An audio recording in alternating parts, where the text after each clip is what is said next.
Bonjour, et oui, le bac approche, c'est donc la saison des révisions.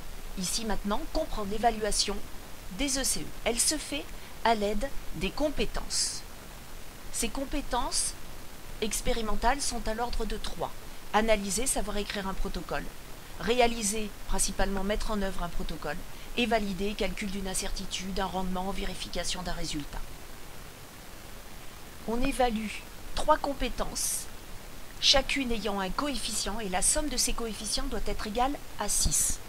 Ici, mes coefficients préférés. Analyser 2, réaliser 3 et valider 1. Ce qui fait que si vous n'avez pas eu le temps de terminer, vous êtes moins pénalisé. Voici le cas qui vous montre pourquoi les coefficients sont très importants et la gestion du temps en découle. Valider correspond au coefficient 2, c'est-à-dire un tiers des points. Et c'est à la fin. Donc, si vous avez perdu du temps pour analyser, réaliser, parce que vous n'avez pas voulu appeler l'enseignant pour de l'aide, vous vous retrouvez pénalisé à la fin. Voici donc quelques photos de matériel utilisé lors des TP. Ici, par exemple, pour mesurer la vitesse du son ou une distance. Ensuite, toujours sur le son, comment l'enregistrer, puis après, le traiter à l'aide d'un logiciel, comme par exemple Audacity.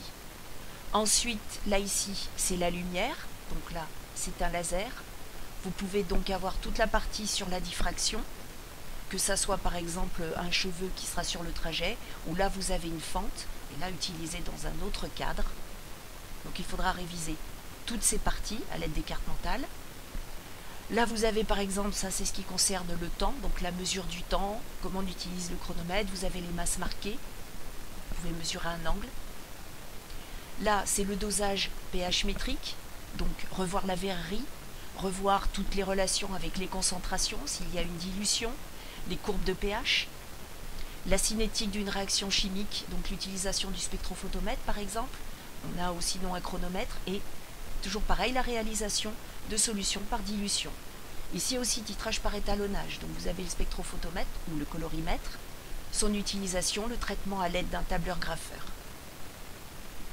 Gérez bien le temps, n'hésitez pas à appeler l'enseignant pour un coup de pouce au départ.